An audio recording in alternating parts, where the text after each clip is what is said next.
Wanyonyi in the closing stages holding on as Sajati, the bronze medalist. At 21 years old, Emmanuel Wanyonyi did more than just win an 800-meter race. He amazed the whole world. He ran faster than top athletes, broke a big record, and made sure everyone noticed him. But what makes his story even more incredible is where he started.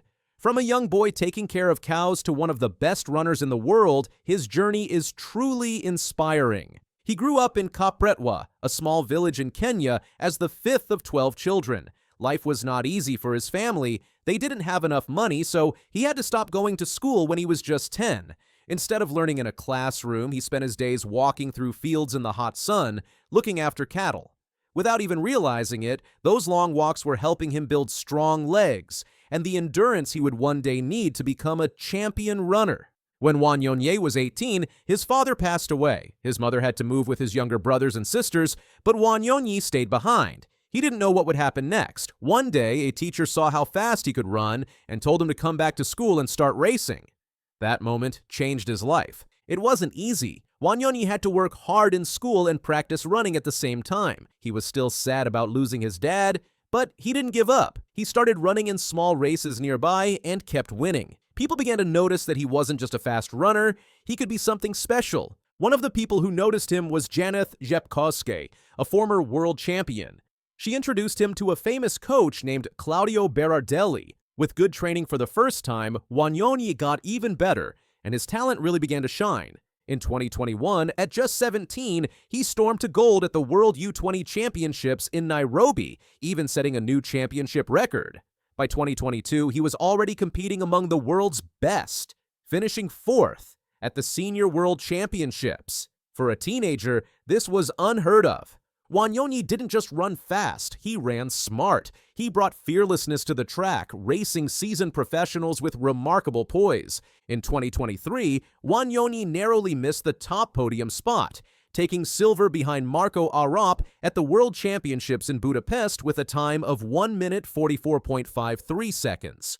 For most, this would be a career highlight. For Wanyonyi, it lit a fire. He ramped up training and entered 2024 with a point to prove. In April, he broke the road mile world record with a time of 3 minutes 54.56 seconds. Though that record would later be surpassed, his target remained the 800 meters. This silver medal loss revealed more than disappointment. It revealed grit.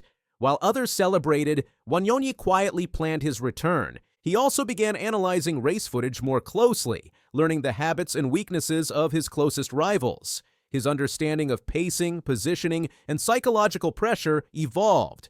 Wanyonyi wasn't just building fitness, he was building strategy. The 2024 Paris Olympics delivered one of the greatest 800-meter races ever. Wanyonyi edged out Sajati and Arop to win gold, finishing in 1 minute 41.19 seconds. It was the third fastest time in history, and he wasn't done. That same year in Lausanne, he clocked 1 minute 41.11 seconds, matching Wilson Kipketer's legendary mark and closing in on David Rudisha's world record of 1 minute 40.91 seconds. Far from being a one-off, these times showed consistency. He wasn't just having a lucky season, he was defining a new standard in middle-distance running. He also became a fixture on the Diamond League circuit, showing his class against international competition across Europe and Asia. Each race was a lesson, each victory a statement.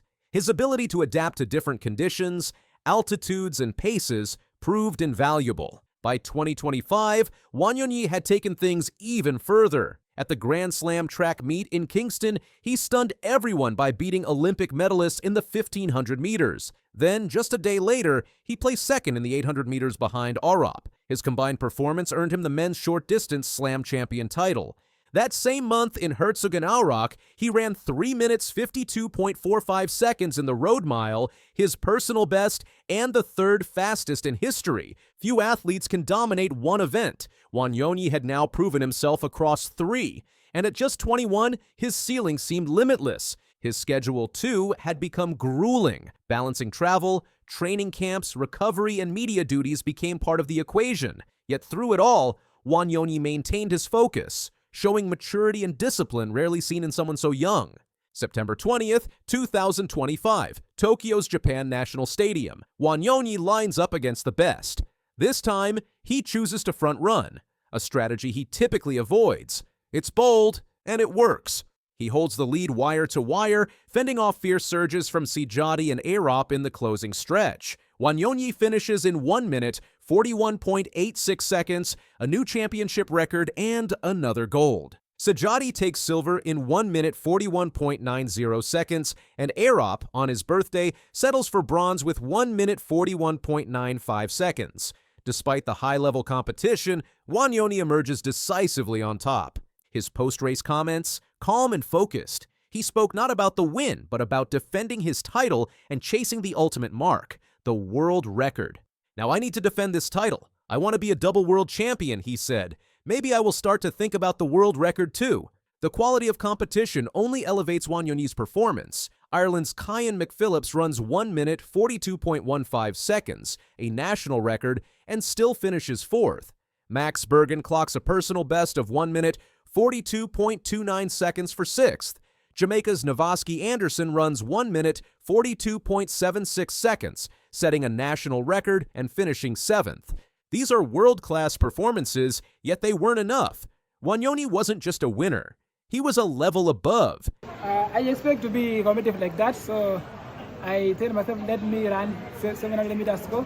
700 meters very fast, then I try to push the last 100 meters. He's rewriting the tactical approach to the 800 meters. While others hold back, Wanyonyi goes all in, challenging the field to survive his pace. And time after time, they fall short.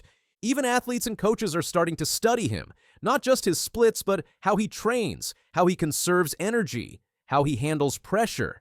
He's not just winning races, he's influencing how others prepare for them. Before turning 22, Wanyonyi already holds Olympic and World Championship golds, a World Junior title, and multiple near-record times. He's tied for second fastest all-time at 800 meters.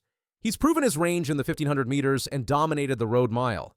But the story isn't finished. His next goals, back-to-back world titles, another Olympic gold in Los Angeles, and of course, breaking Rudisha's 140.91, long considered unbreakable. Wanyonyi also represents a new generation of Kenyan runners, one that doesn't just follow the tradition, but raises the bar.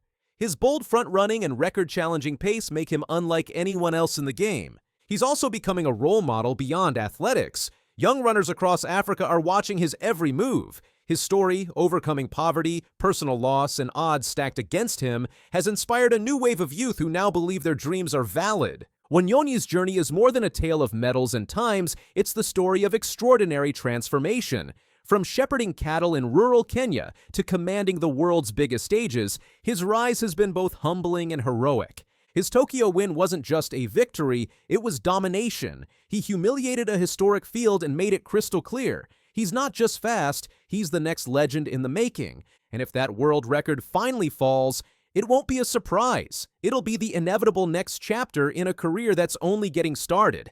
Because Emmanuel Wanyonyi isn't just chasing greatness, he's becoming it. Lyles is never to be denied his shining moment. Noah Lyles stepped onto the Tokyo track as the rain poured down, with the men's 4x100-meter relay hanging by a thread. The energy was tense. For once, it seemed like Team USA was just one mistake away from losing it all. But what happened next would go down as one of the most clutch anchor legs in track history. In just 37.29 seconds, the US team turned doubt into domination. And the man who sealed it, Noah Lyles. The 4x100-meter relay is unforgiving. One bad handoff, one slip, and your entire race is over. The U.S. men have had their share of disaster in this event in past championships, often falling victim to poor baton passes or disqualifications. Expectations were high, but nerves were higher. Even with a strong team on paper, featuring Kenny Bednarek, Courtney Lindsay, and Fred Curley, there was a sense that Jamaica or Canada might snatch the gold. But the U.S. runners were sharp. The handoffs were smooth, tight, and efficient, something that has haunted American relays for years. Each runner did their job under pressure, passing the baton with precision. Then came the final leg. Noah Lyles had already had a huge week. He won gold in the 200 meters, his fourth straight world title in that event, and added a bronze in the 100 meters. But it wasn't over. When he took the baton for the last stretch of the relay, he had the weight of the nation on his shoulders. In wet, slippery conditions, one misstep could cost everything. And then he exploded. Lyles took off with laser focus, pulling away from Canada's anchor and holding off a late surge from the Netherlands. His form was picture perfect. His stride opened up like a machine built for gold. He didn't just hold the lead, he widened it. When he crossed the finish line, arms raised in triumph, the clock stopped at 37.29 seconds. It was the fastest time of the year and the 5th fastest time in World Championships history. "We all know we are the fastest," Lyles said afterward. "We just had to get the baton from start to finish." I saw the lead we had, and it was a kind of a relief. Everybody did such a great job. I just had to finish the race. They made it easy for me. Easy? Maybe for him, but for fans watching, it was heart-pounding.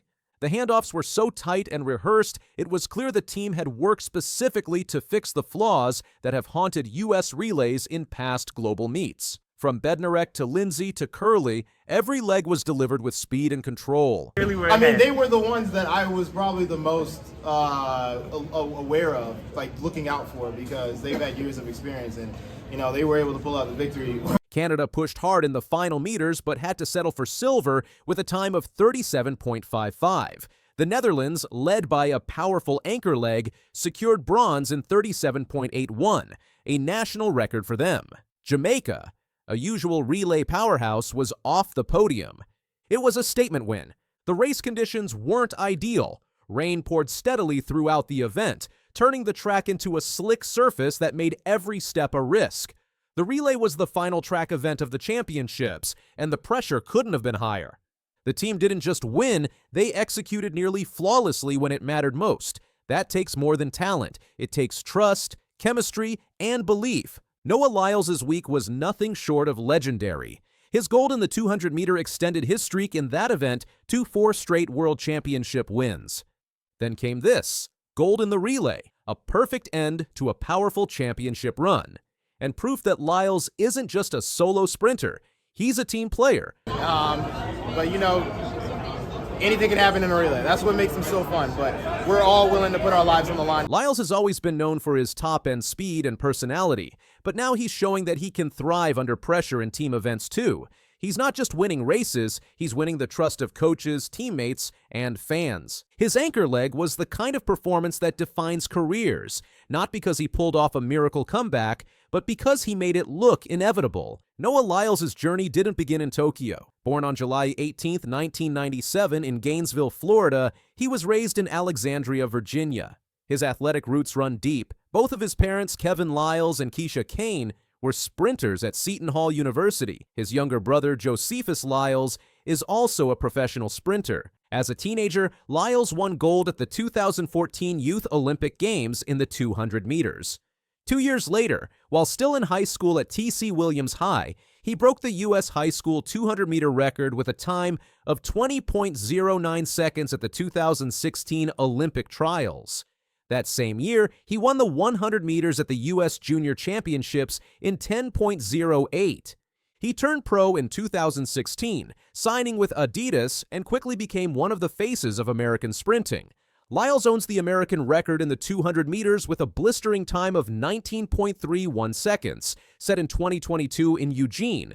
That performance made him the 3rd fastest man in history over that distance. He has a 100-meter personal best of 9.79 seconds, set at the 2024 Paris Olympics. Indoors, he's clocked 6.43 seconds in the 60-meter and even ran 45.87 in the 400-meter in 2025, showing his range. Across national championships, he has repeatedly claimed U.S. titles in both the 100 meters and 200 meters. And in 2023, he was named World Athletics Male Athlete of the Year. The U.S. has had rocky years in the men's relay, but Tokyo 2025 was redemption.